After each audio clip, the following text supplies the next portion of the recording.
Hello, I'm Mike Bridges, and welcome to the sport of powerlifting. In this segment, before we get started with our technique, we're going to talk about powerlifting attire, what you should wear. I feel that shoes are very important, and the particular type of shoe that I wear is a flat, low heel, very cushiony sole. I don't like to have a very squishy sole, but I also like to have some firmness. And in this particular type of shoe, I like to have it where I can have an ankle support where I don't get much movement. As I move up into the actual lifting suit, the suit is constructed of durable, strong material where it's not stretchy, and it supports you as you're going down into squatting. It gives you a rebound effect in the bottom position of the squat, and it could add as much as 5 to 10% to your actual lift. The belt is a very important part of the squat, as where you can also get a rebound effect off of this also. I like to wear the belt at the 13 millimeters in thickness, maximum thickness, and 10 centimeters in width, approximately 4 inches. These are regulations stated by the USPF, and they'll all conform. When wearing the belt, I like to place it just above the hip area, as when I'm squatting down, I can get a good rebound off of the belt, which also helps me stand erect with the weight. Another part that I like to do is I like to wear a long shirt, t-shirt type, and I like to wear it down into my hip area where I can actually tuck it into the suit. This will also help me on my rebound when I'm coming out of the squat. The knee wrap is very important. It's made of elastic cotton, which is very durable. Especially in squatting heavy weights in the down position, it protects the knee joint against the heavy weights that we're using continuously. These particular types of items, such as wraps, belts, suits, and other items mentioned, are attainable through many mail-order companies. The price and expectance to pay would be in the $8 to $10 price range for wraps, anywhere from $24 to $36 on suits, and belts range in a wide variety of styles and price ranges, anywhere from $40 up to around $75. Having these particular types of items are very vital and important to the success in your powerlifting. The reason being is they're going to protect you against the heavy lifts that you endure each and every workout. You're also going to look good, you're going to feel better, and you're really going to get excited when you're lifting those heavy weights with this proper equipment.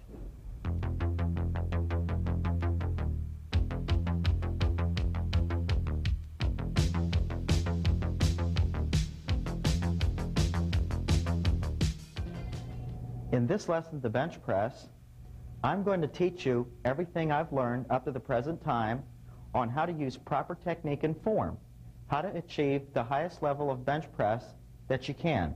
I feel that many athletes that are already bench pressing can improve on their form and ability to reach higher levels of success in this particular lift, as well as teaching starters how to use proper technique so they can have a better ability as they advance into this lift. In competition, the bench press is the second lift performed in competition.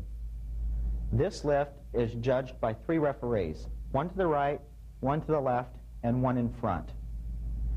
The bar is taken out by yourself, or you can have help by a spotter. Once that bar is out of the spotter's hands, it's in your hands, and it's ready.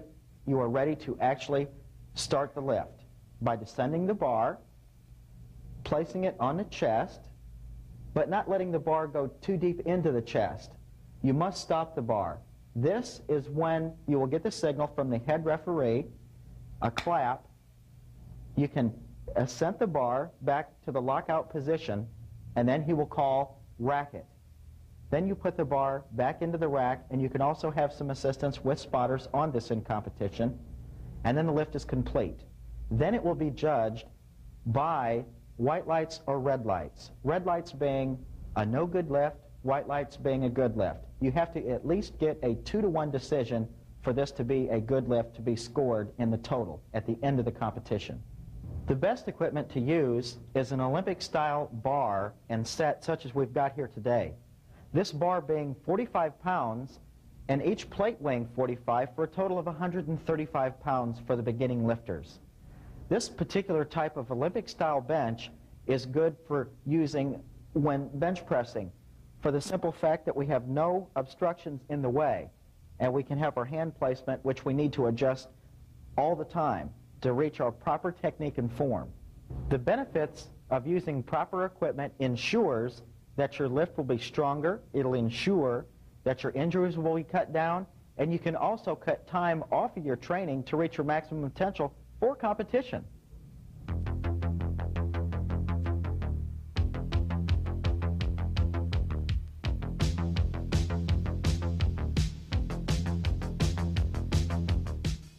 What we're going to talk about here is where to put the foot placement. We're going to talk about how to reach maximum leverages by putting this in a perspective where you can understand it. When approaching the bench, what we need to keep in mind is our foot placement, our arch, and how we set up for that. I'll explain it in detail. When I sit on the bench, I want to make sure that my foot placement is in a position to give me the best leverage possible.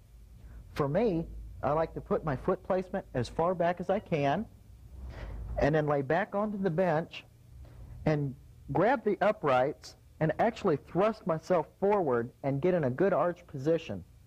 Make sure that my foot is on the floor flat where it's not in an upward position, because that would violate one of the rules. Make sure the foot is flat on the floor and it's back behind. You're getting your back in a good arch position, making sure that you're as tight as you possibly can be with your shoulders on the bench. This will elevate the actual leverage of your arms, and you'll be able to lift more weight this way. Arching in the bench is really beneficial and good where most people have a flat back and they let the foot placement way out in front. They actually do not utilize their whole body at all in achieving great bench pressing strength. The whole body is used to actually use the lift and push the weight up, not just the arms or the chest, the whole body. That's where we get the foot placement right, we get a good arch, and we really get solid and square off with our shoulders. This way we can start the lift before our hands are even on the bar. This is very important.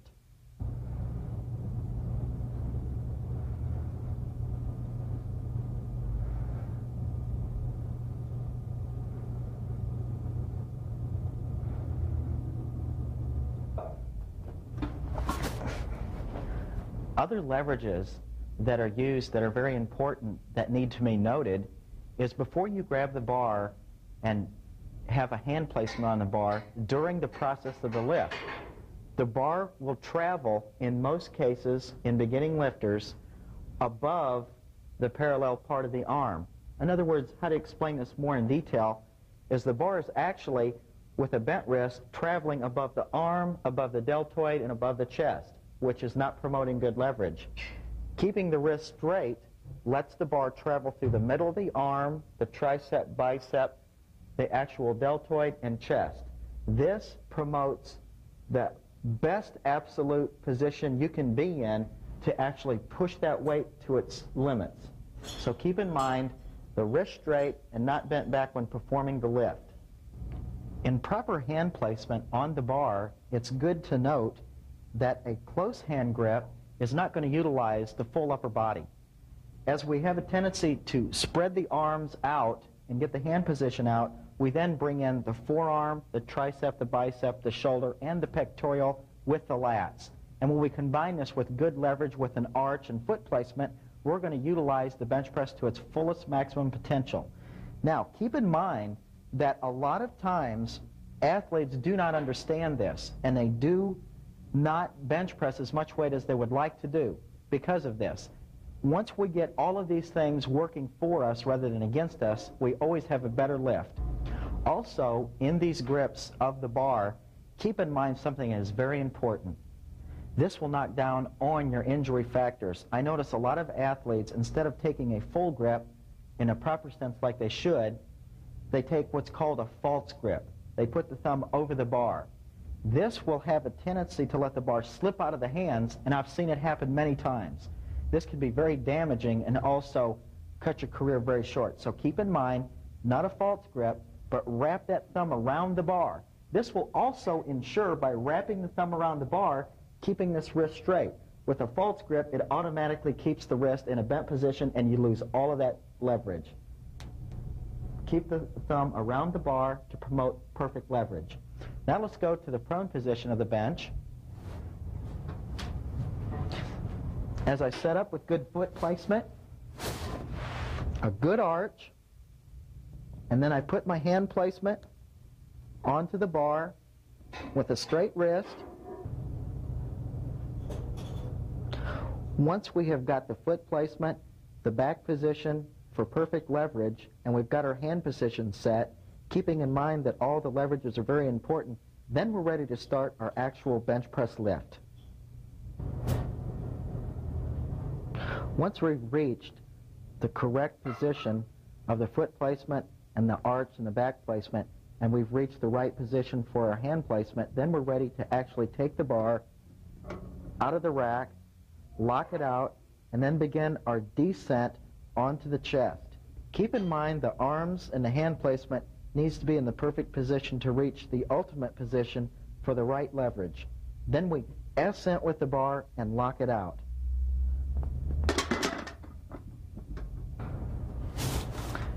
Now what I'm going to show is how to attain proper leverage using a stick.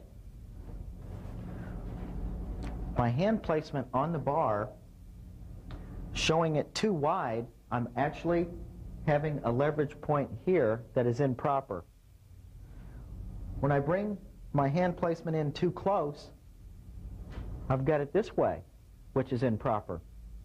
But when I bring it to the position where I'm squaring off, I'm actually at the point where I'm going to reach the best possible leverage I can actually get when I'm ascending and ascending with the bar. Things in this proper mode are going to promote the best possible leverage that you can get in attaining and achieving the highest bench press for yourself. Now that you understand the proper technique and style to develop your bench press, I'm going to talk about the muscle groups and how they benefit from this particular lift. The muscle groups that are used is the wrist, the forearm muscles, the bicep, the tricep, the shoulder, the deltoids, the pectoral, and the lats, along with other body parts such as our legs, because we actually thrust the whole body into the lift. These particular groups are exercised over and over again each time we do a bench press. The longer that we stay with this and assure ourselves of becoming strong in this area, it's actually going to benefit our other lifts, such as our deadlift, as when you're pulling with strong shoulder work, and at the same time squatting, it's going to help keep us more erect in the upward position. These are some of the benefits that you'll find in bench pressing, and these are some of the muscle groups that are worked heavily in this particular type of lift.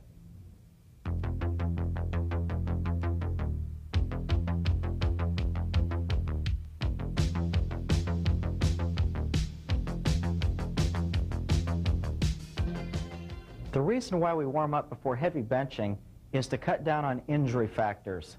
I've seen many athletes walk in and start their program with heavy weights before a proper warm-up and actually begin to injure the muscle groups. The reason why we need a proper warm-up is to cut this down. When we go into competition, we understand that warm-up is very beneficial before we do a heavy weight, and it must be this way also when we're doing our workouts. I've seen muscle tissue actually torn away from the bone and muscles shattered, pectoral muscles, that are never repaired because the damage is so severe from improper warm-up. What I'm going to do is go over a few basic, simple exercises that you can do before you start your routine. I've got an assistant, Kim, and he's going to come in and help me. What we're going to do is a real simple shoulder exercise. Kim's going to pull my shoulders up, and he's going to hold it for about a count of 3. What we're going to do is do this 2 to 3 times, stretching out the deltoids and the shoulders, getting some good flexibility in there. And this is real beneficial before you bench. It'll actually help your strength. Thank you, Kim. The next thing I like to do is work on the tricep area and the forearm. What I'm going to do is a reverse push-up, which is real simple to do. Lock the arms out and descend into it. This actually stretches the pec out, the deltoid, in the whole arm area. Do this 8 to 10 repetitions, maybe a set or two. It's discretionary, it's up to you when you feel loose and warm. The next one is a front push-up, and what I like to do is stretch out as far as I can and descend into it really slow. This stretches out my pectoral area, the tricep, and the forearms, and the wrist. You can do this 2 to 3 sets, and then you're ready to start your bench press.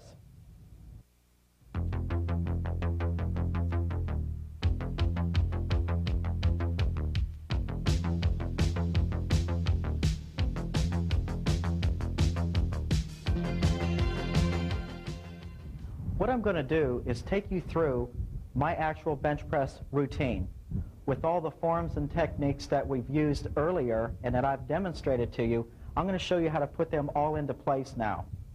I recommend bench pressing once a week for your maximum potential, each and every week. Some athletes choose to bench press more than once a week. I choose just once. This way I have adequate recovery in between each session. What I'm going to do here is shoot for a bench press of 350 pounds for a set of 5. This is in my cycle training for an up-and-coming competition in the spring. What I'm going to do is start with the bar at 135 pounds for a set of 10. I'm going to move it to 225 for 2 sets of 5, move it to 315 for a set of 3, and then my finishing set at 350 for a set of 5. Please note all the things that we've gone over in the earlier segment, such as the foot placement, the arch in the back, the placement of the hands on the bar, using the correct grip. Keep all of these things in mind because they'll add to your bench press also. Okay, come on, Kevin, give me a spot here. Oh.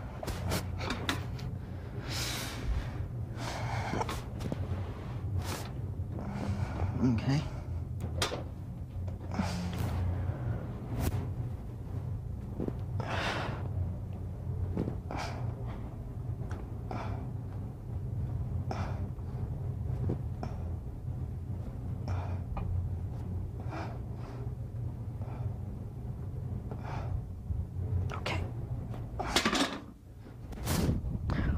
All right, that was my first set of 10 in my warm-ups to what I want to achieve today. The importance of Kim being a spotter is one of the most crucial things to your training.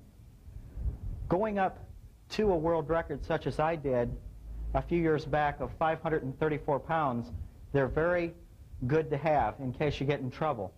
The importance of a spotter is also good to have him look at your form to make sure you're on cue at all times, that everything's set up perfect. This is why we use them, and don't be without them because they could be your best benefit for you. Going into my second set of my warm-ups for my maximum lift today, I also want to stress the fact of breathing. Breathing is very important, and what we need to keep in mind is we're expanding our rib cage. Each time we do a lift, as we take the bar out of the rack and take a deep breath in and hold it, as we descent with the bar, we want to let the air out at the top of the ascent.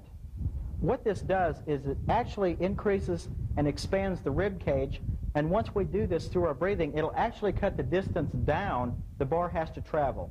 This is why it's good to breathe and do it properly so we can cut that distance down and lift more weight.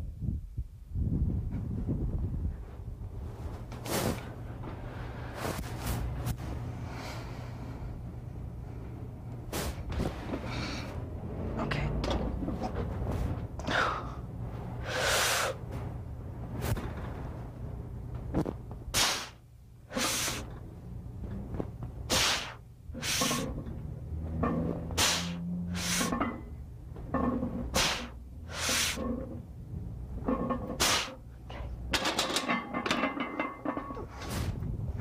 Now I'm ready to go into my third set of 225 pounds for 5 repetitions.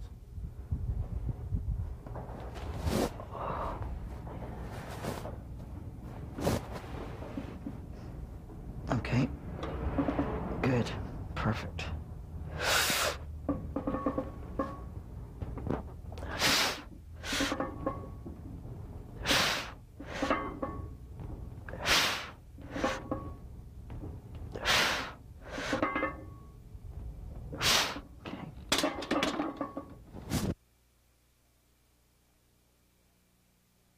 Now we're going to go into my fourth set of 315 pounds for a set of 3.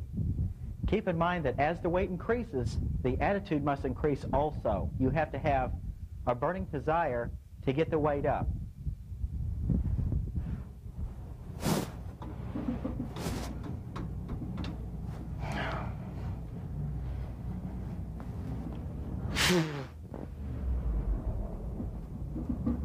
Okay.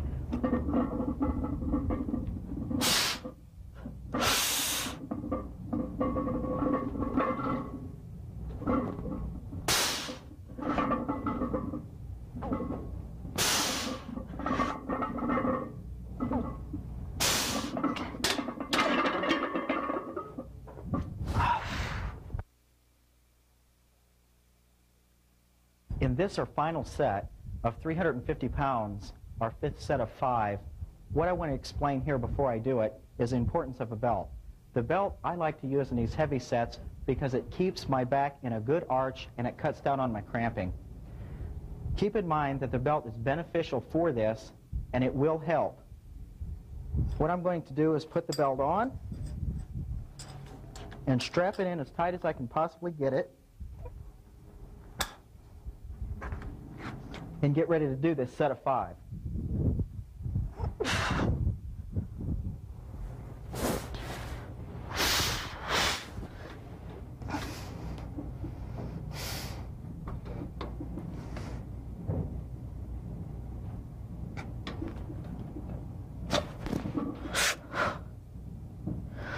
Okay.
After the bench press portion of your workout, I feel that it's very vital to understand that the workout doesn't stop here. It goes on with assistance exercises that are very important and vital to your success in bench pressing. These particular type of exercises are going to develop an unbelievable foundation of strength for you. They will help build the forearm area, the bicep, the tricep, the deltoid shoulder area, and also the pectoral area. Once we have a solid foundation of strength in these particular areas, we are going to have an explosive ascent with our bench press. Keep this in mind that a lot of athletes bypass this area and do not keep things in perspective here. I feel that it is very, very vital not to overlook this. The first assistance exercise that I'm going to perform for you is called the tricep extension. This particular type of exercise works the tricep area and the front forearm area. Keep in mind in doing this particular exercise, you must keep the bar close to the body and extend the arms to full length. What this is doing is working the full area of the tricep.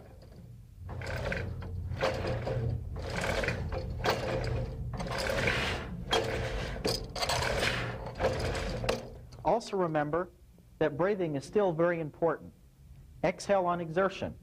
I recommend doing 3 sets of 8 with a weight that's going to put sufficient stress on the tricep area. The second assistance exercise is called hammer curls. In this particular exercise, it will work the forearm and bicep area, which is very vital in bench pressing. What we do here is we build these areas so we can get a rebound effect and good blast-off power in our bench press. I'm going to demonstrate these. What I like to do is get shoulder width apart and pull the weight up to the top of the deltoid and then alternate it and do it with the other arm and continue to do this. I like to do 3 sets of 8 with a weight that I feel is really putting some stress on that forearm and bicep. With this particular type of exercise, you can't help but get excited about building good blast-off power.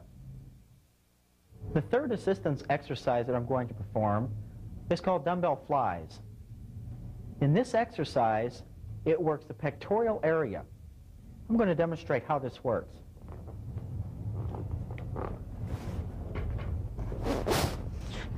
As we lay flat on the bench, make sure that the weight gets a good stretch in the pectoral area, and you drive it to arm's length,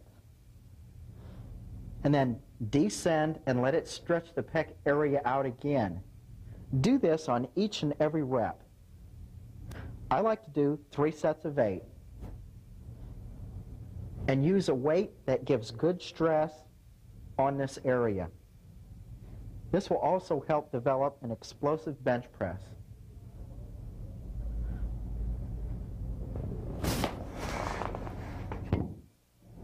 Assistance exercise number 4 is the dumbbell bench press at an incline.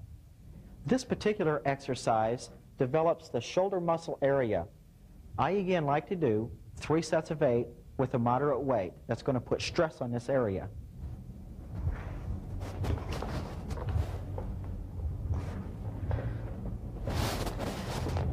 Again, let the weight drop into the lowest position you can. This puts a lot of stress and stretch on the shoulder area and helps develop it.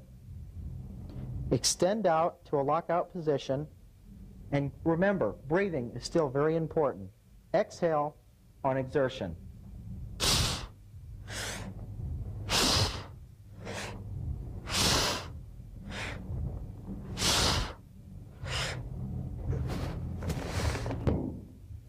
This exercise develops this area, which is very important in stabilizing the descent of the bench press.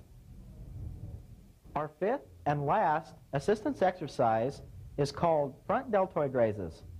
In this particular exercise, we help develop the front deltoid area, which with good proper exercise here, it helps stabilize the descent and the ascent of the bench press. By doing this, place the weight in front of you and raise it just above the shoulder. And then alternate with the other.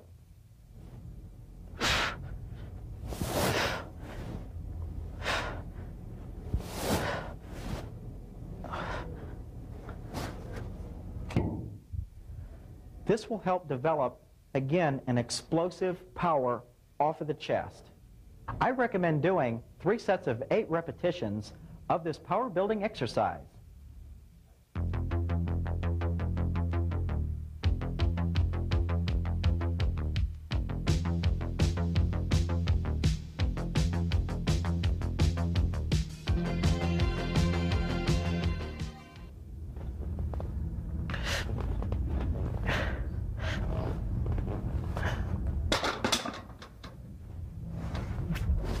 Hi, Mike. How you doing? Hello, Joe.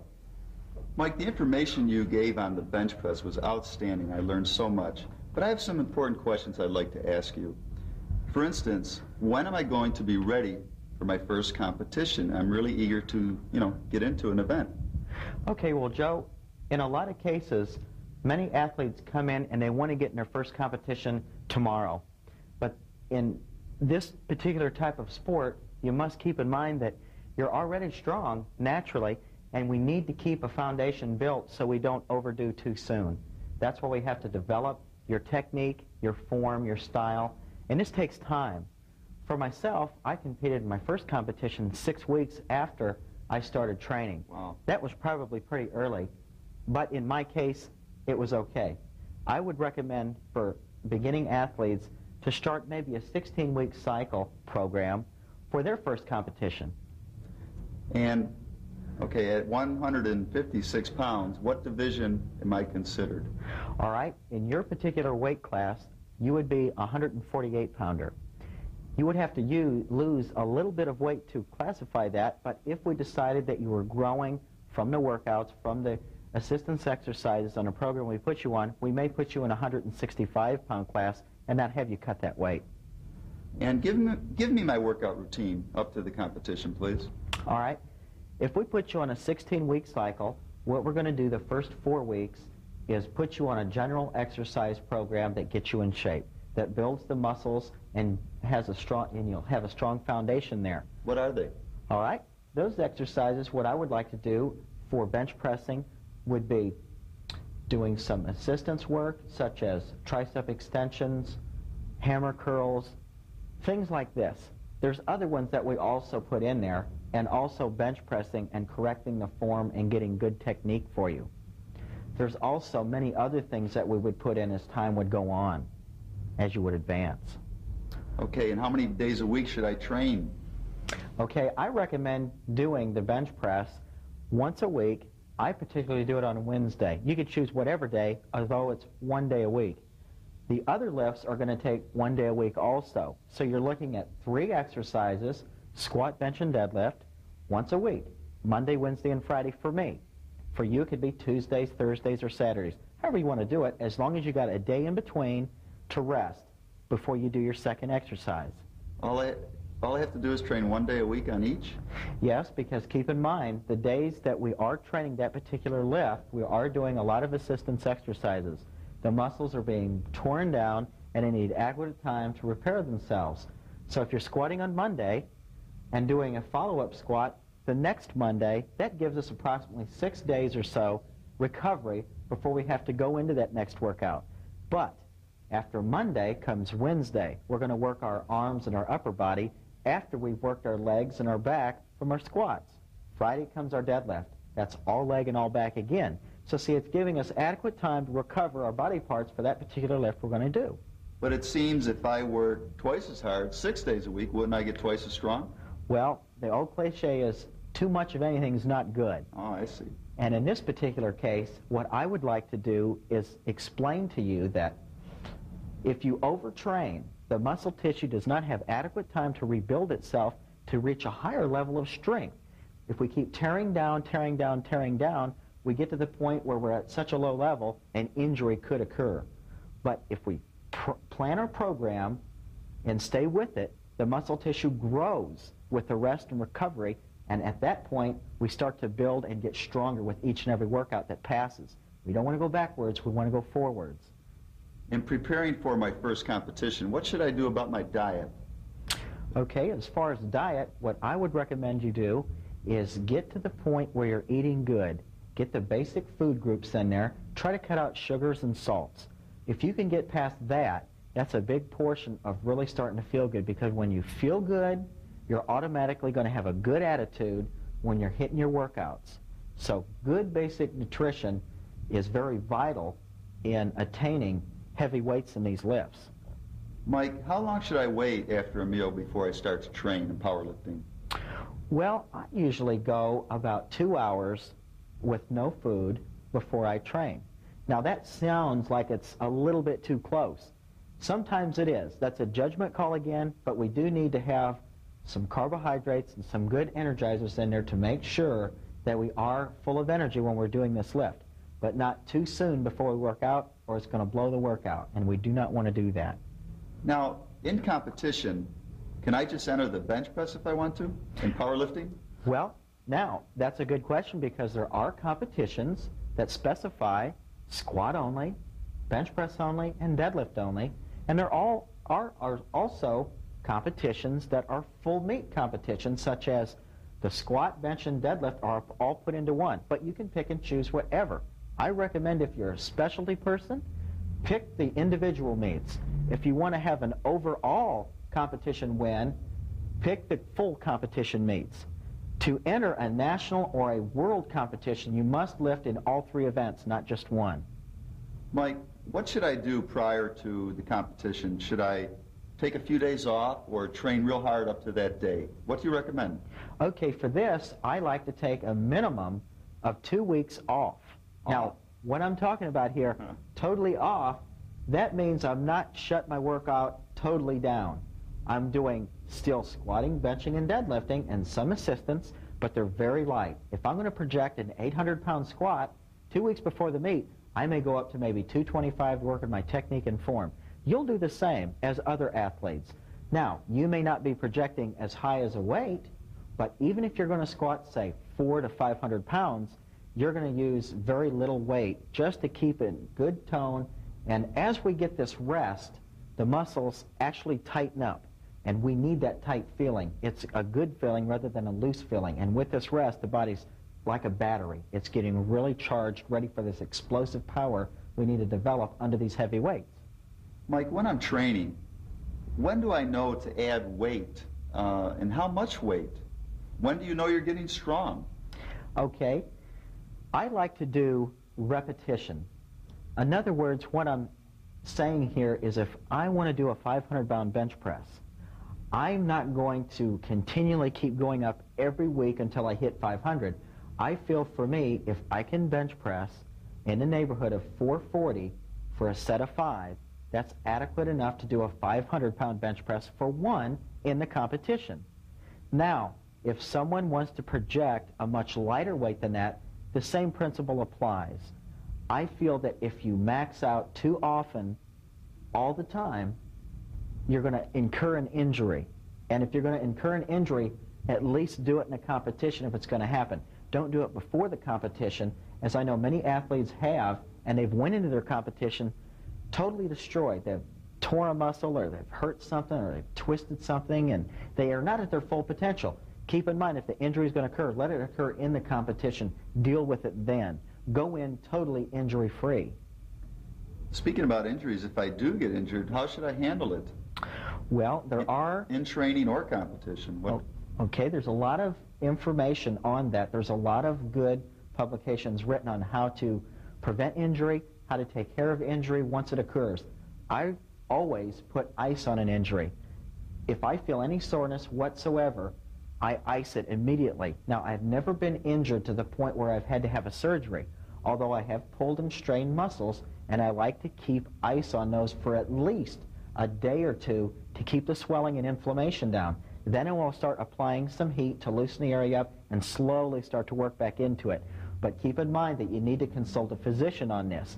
I'm not a doctor. I'm not going to pretend to try to be one, although there are just steps that you need to do with ice and heat. But know what those are.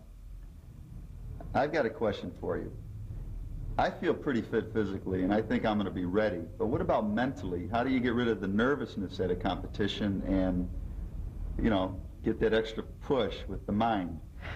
Okay, I can honestly say that every competition I've ever entered, I've always been nervous. I've always been excited. I've sort of had a fear of the feeling of what's going to happen. And pre-meet preparation, in other words, a day or two before the competition when I'm sleeping, I'm already seeing this taking place in my mind's eye. In other words, my dream of doing a world record attempt, every one I've done, it was a thought. It was a dream. It was putting an eye on what was going to happen the next day. Now, I'm not saying that I'm predicting exactly what's going to happen, but I can see in my mind's eye what is going to happen.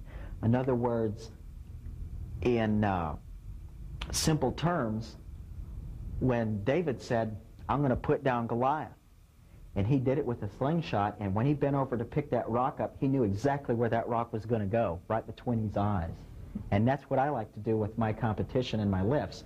Already visualize what's going to happen before it happens, and in most cases it will happen if you have the faith and it's strong enough. Keep in mind that always positive mental attitude is very important. If you think negative, that's the result. Speak it into being. I will achieve. I will accomplish. This will be my world record. And it's only temporary because it's going to get more next time. Always keep that eye on what's going to happen. And how is my bench press going to be judged in competition? What do they look for exactly? Okay, a judge is going to look at your form. He's going to look at your style and technique. A lot of athletes, when you say, well, what do you mean form and technique? What I mean by this, an athlete needs to keep the bar in a straight position all the way to the descent and the ascent. If you have a tendency to twist and bend, you're going to get taken off for that. Now, you're not going to get points deducted, but you're going to get a qualifying red light, which is a disqualification of that lift. What we need to do is continually keep the bar straight at all times, and in a squat, make sure that the bar's not tipping, we're not shaking with the weight. It has to be almost a perfect lift. And when we hit a world record lift, I mean it has to be almost flawless to get 3 red lights. So when an athlete does a world record lift and he gets 3 whites, it's almost perfection. And if there's any fragments whatsoever in that lift, he'll get it turned down. And this is very good, I feel, because your competition has an equal opportunity to duplicate what you have done, and he has to do it almost perfect to get this passed. Now, if an athlete does not do a lift correctly, he's going to get a 2-to-1 decision, whether it's going to be a good lift or a bad lift. One judge can give him a bad call, but 2 out of the 3 still make it a good call. And again, your form and your technique, that all comes from your base of training. Once we have got that, once you hit the competition, it's almost natural. It's an automatic movement. You don't have to adjust your computer in your mind of what do I have to do here. You've already done it many times in training. So that's very, very minute chance of that happening. How many chances do I get on the bench press? Let's say I miss a lift. Do I get another chance? Yes, you do. You have 3 attempts in each category, squat, bench, and deadlift. And the first attempt is an opening attempt, which I feel should be your last warm-up that you're doing in the warm-up room. In other words, if I'm going to bench press 534 pounds for a world record, what I would like to do then is take my last warm-up for my opener, such as 451 pounds. Now, if I miss that lift on a technicality, or if I do not have enough strength, I can choose to take that lift over on my second attempt after everyone else has done their attempt.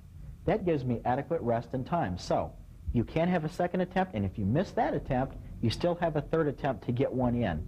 If you miss all 3, you're out of the competition. So it's very vital to know how to pick and choose the weights that you know you can do in that first attempt to at least stay in the competition. Boy, there's a lot to look at here. Yeah, there really is. Powerlifting is not an easy sport. There's a lot of knowledge that goes with it, and we gain this knowledge through experience. And keep in mind, Joe, don't be afraid to fail. Most people want to be perfect all the time, and nobody's perfect. I'm not perfect, and anyone I've ever met isn't, okay? So don't worry about failing. Failing is a foundation to succeeding. And that's what I feel really is fantastic, because If someone's willing to fail, that tells me they're willing to win too, because they're not afraid of that. Mike, I'm all psyched up. Get excited. Me too. I'll see you at the next competition. Okay, Joe.